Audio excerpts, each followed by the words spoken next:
Yes, everybody, welcome back to Five. Stephen Howson, Rio Ferdinand, Joe Bayer. We're here reacting to the news that Manchester United have relieved Ole Gunnar Solskjaer of his duties. I'll read the club statement out and then we'll get into it.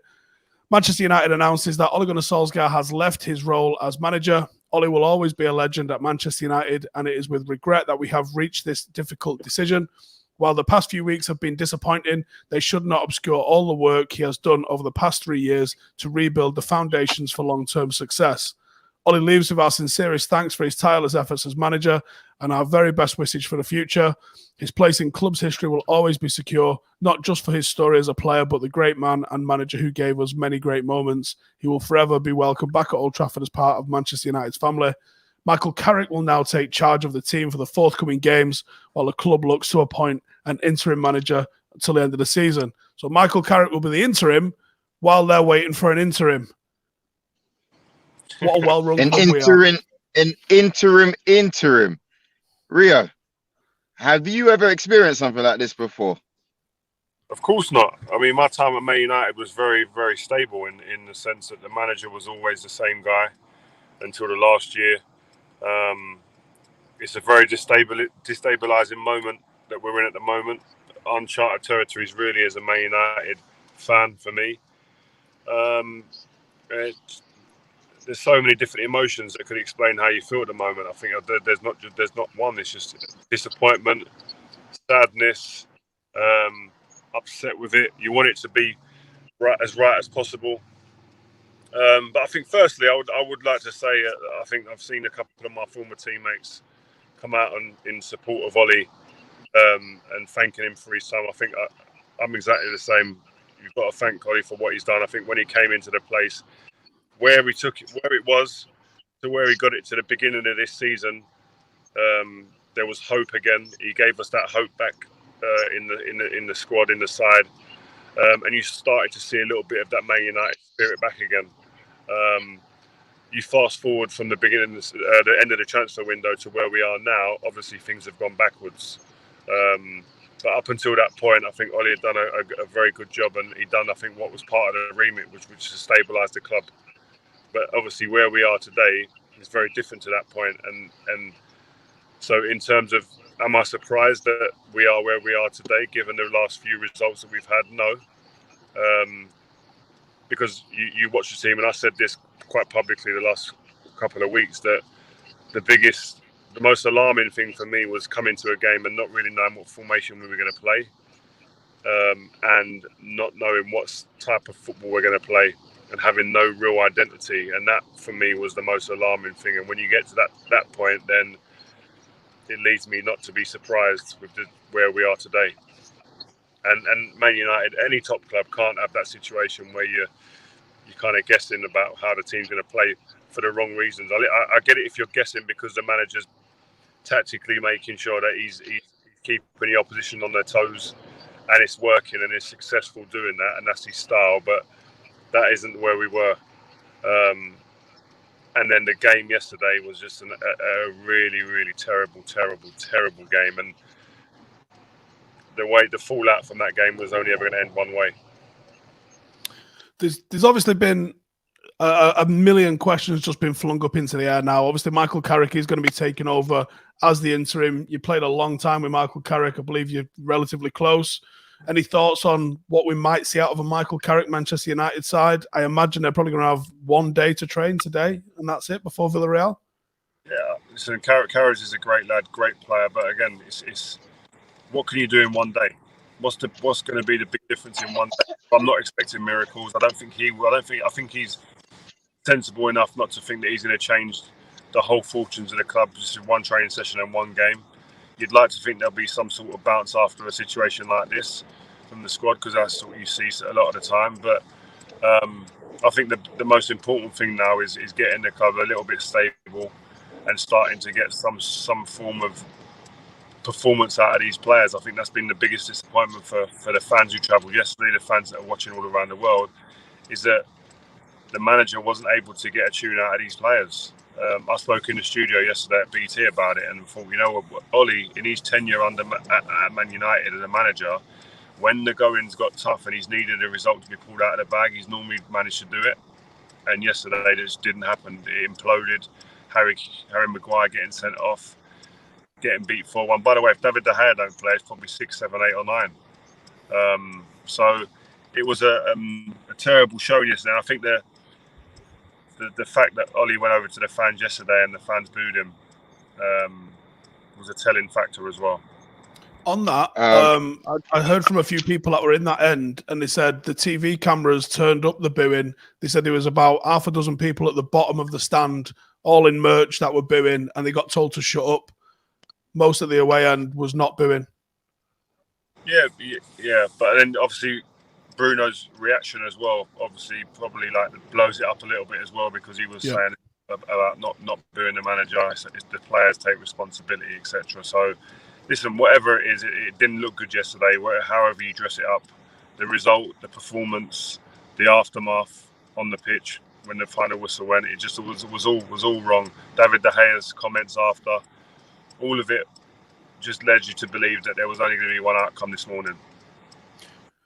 All right, hold on a second. Hold on, Steve. This is all nice and good. This sounds very professional and all that. Let's get to it. You know what I mean? We're not sponsored here by Sokin for these nice, polite responses. Massive shout out to them, Sokin, our sponsors. Rio, what the hell? How is your club replacing a manager with an interim manager?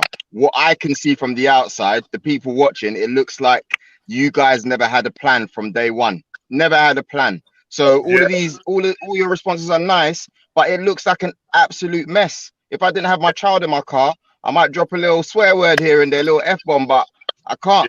I've got one of my sons in the car as well. Listen, I have to say, you can't dress this up any other way than it looks like. If you're someone looking in, it's an embarrassment. It looks a shambles at the moment. The club looked like a laughing stock. I've never been laughed at so much by my mates in WhatsApp groups or anywhere about Man United in my life. Up to this point now, it's crazy. I think that's the worst thing as well, is that we don't look organised. We don't look like a team that has a real clear plan on or off the pitch at the moment. We're reacting to the situation, but you can't tell me that if there hasn't been conversations going on since Liverpool, since at least Man City, after the Man City game, with potentials to come in behind closed doors, quiet talks, I'll be so surprised, because because the writing was kind of on the wall that all those weeks back. So you like to think even the international period, you're thinking, hold on a minute, there must have been some conversations going on, or was they saying, oh, he's going to get it right. We're going to give him time. He's going to get it right. He'll beat Watford. Watford's a gimme. We'll beat Watford and we'll start. Well, that's what I was going to ask you. What difference would beating Watford have made realistically? Because we're probably likely to get slapped up by Chelsea next week. We was always going to have a difficult game against Villarreal. At what point did they go, actually, Watford's not enough, you've got to go? Because beating Watford for me wouldn't have signalled a turnaround. It was the manner of defeat, Steve. It was the manner of defeat. Like, even myself, as bad as United have been, I did not expect them to go out there and get run up and down the pitch by Tom Cleverley and get slapped 4-1. You know what? It's a stupid time to do it.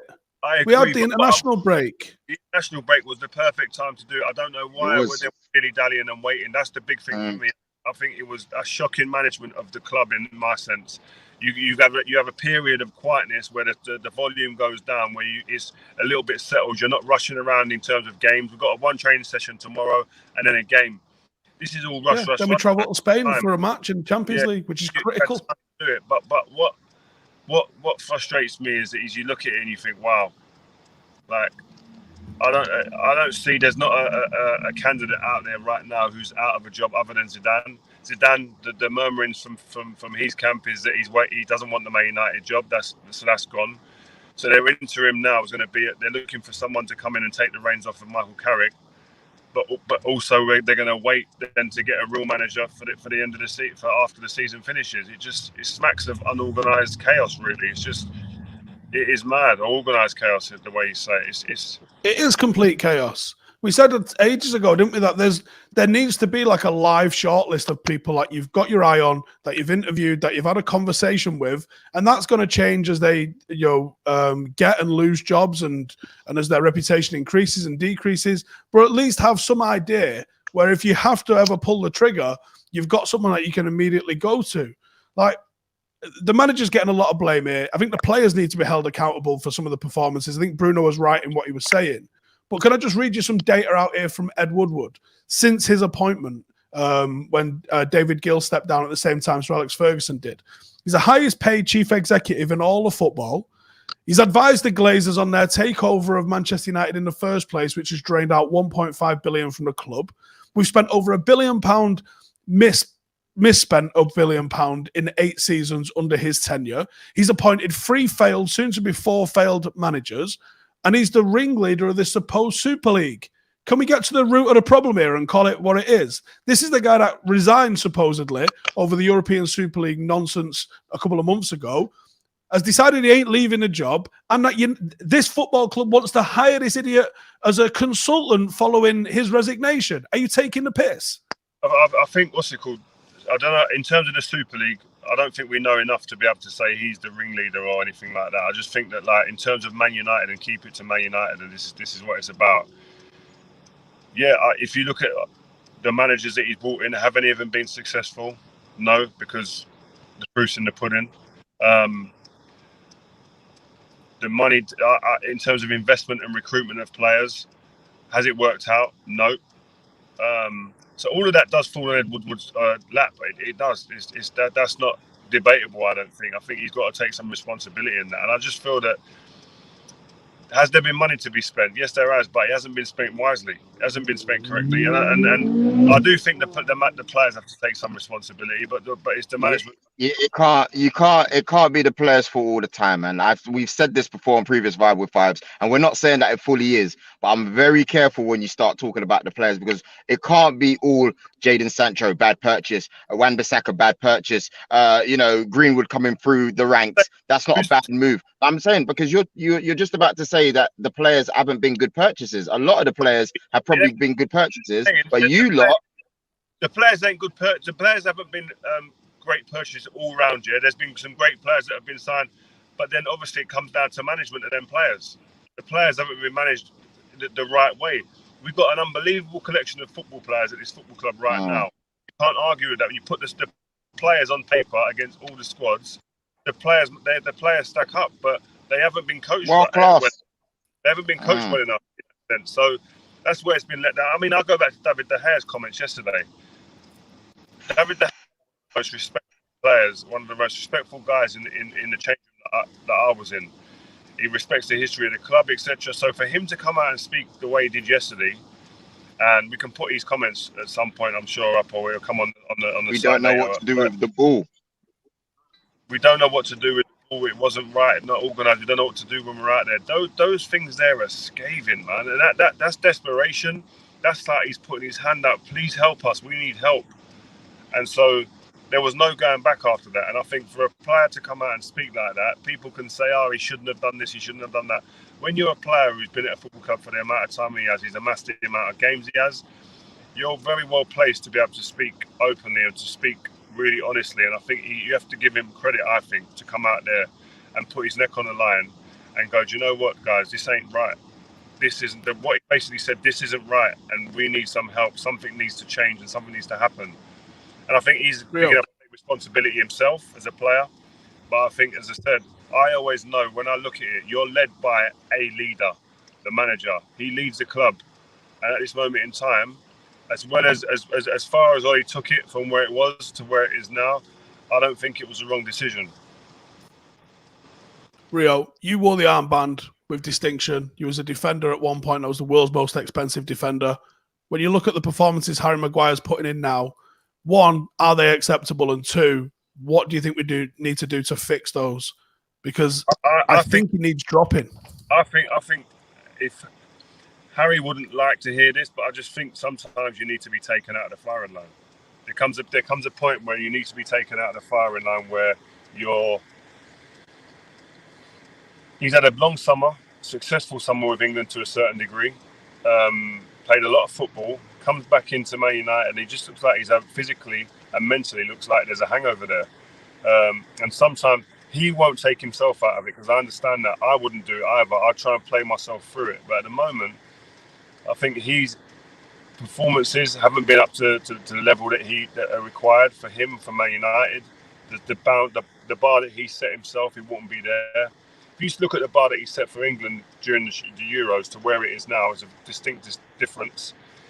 And sometimes I saw Gary Neville spoke about it the other day, that he's having a nightmare after about 3 or 4 summers on the bounce playing football for England and Man United, and needed time off. And I think Harry Maguire is probably at that point right now. Yeah, but you say that as if you've got like fantastic replacements. When Eric Bailly was on the pitch the other day, you don't know what you're going to get from him. Sometimes it's going to be a fantastic performance, and the next thing you know, he's letting in own goals. So I think you lot's players, you lot's issues are deeper than some of the individual blame that you guys try to place on players. I'm not saying Maguire's been good. I know it's a bit funny when he's scoring for England, cuffing and doing all them celebrations. It's not the time. I get that. But there's just a deeper rooted issue at Man United. And I think it's more off the pitch. It's more off the pitch than it is on the pitch.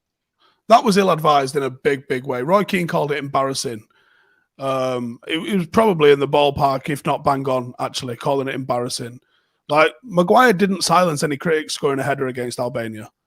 That's not what his critics was about. He didn't. If we're completely honest about it, no one was criticising him for not scoring headers against Albania. Well, they was criticising his defending, him getting beat at the front post, and his leadership. What he's displayed. I mean, okay, everyone gets sent off every now and then, but the timing of that couldn't have been worse, really, could it? Yeah, the timing. When you want a leader to step up, the timing was terrible. And listen, Harry will be gutted, he'll be devastated, he'll be sitting at home. He's a good professional, I know that, but he will be sitting there and he will be having to take responsibility for his performances. His red card yesterday, the timing was awful.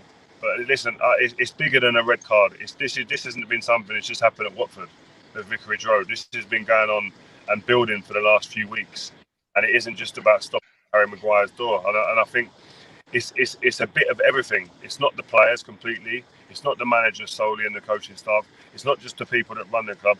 All of those elements and individual parts and runnings of the club and parts of the football club will have to take responsibility for where we are today, because they all play their part in being at this low ebb. Where do we go from here? Rio, it sounds like what is Man United's goal now? I don't know, man. I just think they did that. Listen, that's what I'm saying. It's actually embarrassing, man. I'm sitting here thinking, like, what's our goal now? Well, Champions League football next season. They need to start really motoring now. They need to get some results and performances in the bag if they're going to look at Champions League football. Because we're sitting here beginning of the season, people are laughing at you, Joe, and Arsenal. You guys are sitting in a better position to us. How a few months have changed, and we're sitting here saying, well, the Man United are in disarray. Listen, Arsenal got slapped up yesterday, but still, you can see there's a progression within what they're doing. It weren't Man United slapping. It was still better. It was still better than your slapping. What do you mean? That you lost 5-0, innit? We lost 4-1. Yeah. This is a typical Arsenal comment. That is. Forget the picture. Talk about. Carry on. There's got to be short-term targets, and then obviously long-term targets after that. But the short-term is to just stabilise and really start putting some confidence back in this squad. I think on the pitch, there's got to be a difference. There's got to be a reaction now in a positive manner, and they've got to react to the new manager. Michael Carrick's got to go in there and get these boys working to something. They've got to have something that he's got to put something down on paper that they believe in and go, actually, guys, this is the way we're going to go now. Follow me. And that's what he's got to do. And it's a new thing for Michael because he's never led a team before. He's coached, a young coach, inexperienced coach at that. Big, huge responsibility in such a critical time of a club, the history and with the expectations and with the pressure that comes with this place. Massive moment for him. Who would you appoint? You've got, by the looks of things, United have got their heart set on some interim, which to me tells me that they've already had a conversation with the guy that they want to take over in the summer. Throw a couple of names out there. Who could they possibly be? I don't know, man. Who's going to do the interim job? Laurent Blanc, maybe? Got a connection with the club? Got to be someone. Laurent Blanc. Got to be someone who's not working. Zidane doesn't seem interested. Laurent Blanc's got a connection to Man United, has managed at the top level. Who else is there for an interim job? I think the long term, in terms of looking for a manager, it depends what you want. Do you want just a name, or do you want to go with someone who you feel is a coach? And I've had arguments with my mates on WhatsApp and that the last couple of days about managers. Oh, you've got to get someone who's got a name and who's got history, who's won and done all this. I get that, but Arsene Wenger didn't have a name. Who knew Arsene Wenger before he came to England? Everyone was like, "Who's this? Who is he?" And went on to but that's rare though, Rio. That's like gold dust. I agree with your mates. You need someone, because those level of superstar players you've got, Rio, it's not the same. You got Cristiano Ronaldo, you've got Varane, you've got. Look at the squad you had when he took over. But not Cristiano Ronaldo or Varane. Do you know what I mean? They weren't seasoned, invincible winners. They weren't double winners. So come on. Pardon? They weren't double winners. They were double winners, yeah? No, what do you mean? I'm just saying, Tony Adams is one of the best and biggest players that's ever played at Arsenal. He was there. Martin Keown was a big personality. He was there. You're right. David Seaman. You're talking that they're not any guys. I didn't say that, but there's different level. I'm not saying they're not, but these are world superstars that you guys have got in the team already. Even someone like Jadon Sancho has arrived with a fat price tag because of the madness he was doing in Germany that no other youth has ever done in that league before. That's just Sancho. No, listen, I'm saying you got two ways to go. You go either go for someone who hasn't done anything in terms of world stage stature, but is a renowned coach and can coach players, or you go for someone who obviously done a bit and is a big name. I don't care who you get. You just need to get the right person. The people that are paid to make these decisions. Ed Woodward, if it's Richard Arnold, if he's going to go in there after Ed Woodward finishes. These people need to make the right decisions. John Murtagh, Darren Fletcher, they're going to be scrutinised now for making the right decision to bring the right person in. But there's no name that's jumping off the page to anybody at the moment. You look in all the media outlets, all of the people that are doing what we're doing on YouTube, all the fan pages. There's no name that's consistently going, that's the one we want. That one is the one that we need. Do you know what I mean? We've missed the boat with people like we're going to change before, with Tuchel, with Conte's gone to Spurs, whether it was the right fit or not for people or their taste. There isn't a name right now that you go, that's him, we need to get that guy. So that's the problem you got. I'd love Ralph Rangnick just to be part of Manchester United, because I've got a lot of respect for him and I think he's a visionary.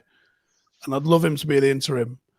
And if that's the case, then they're obviously lining somebody up. Now, who do you think could be in a job? The only name that we've heard that makes any kind of sense with this would be Ten Hag. If United had the foresight to appoint Rangnick interim and Ten Hag permanent, I don't think we'll do that because it feels far too perfect and far too planned for United. I don't think that'll happen. I think Ajax wouldn't let him go right now either. Ten Hag, I don't know. End of the season may be different, but Ralph Rangnick has got a great name in the game for coaching. But these are all like, we're just throwing names up in the air, and that's what we do. But nothing's sticking to the wall for me at the moment. I mean, I'm in limbo. I'm sitting there thinking I don't know what's going on, and that's just a sorry place to be when you're thinking about a club of the size of Man United and what it means to people like us who support this club now and want to see them do well. And I'm sitting there going, don't know where we're going, don't know what's going on, don't know what the people inside the club are thinking. It must be hard being in there. Darren Fletcher, for instance, a mate of mine, ex-teammate, new in the job, what he's doing. Huge responsibilities as well now going forward. John Murtagh, again, Carrick. These three now are in the midst of a real hard time for the football club. And they could really have it as an opportunity, the way I'd look at it, it's an opportunity to come out of this with some sort of positivity if you get the right decisions right. Yes, they're not going to make the decisions, but Carrick is going to coach this team into hopefully in some sort of positivity in the next couple of weeks until someone comes in. And behind the scenes, we'd like to see that there is some sort of like stability, man. And I think that's the key word. It's very destabilised at the moment. We want some stability. It feels more desperate than when Moyes went. When Moyes went, there was some seriously big names being linked with us at the time. Yeah. And when we got Lou Van Gaal in, I was really excited.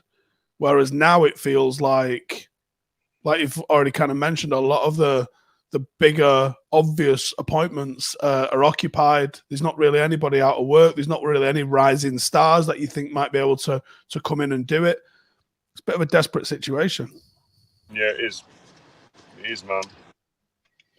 Listen, Rio, Steve, we're going to be discussing more on Vibe with Fire tomorrow anyway, right? So everyone watching, I want to say a massive shout out to everyone watching.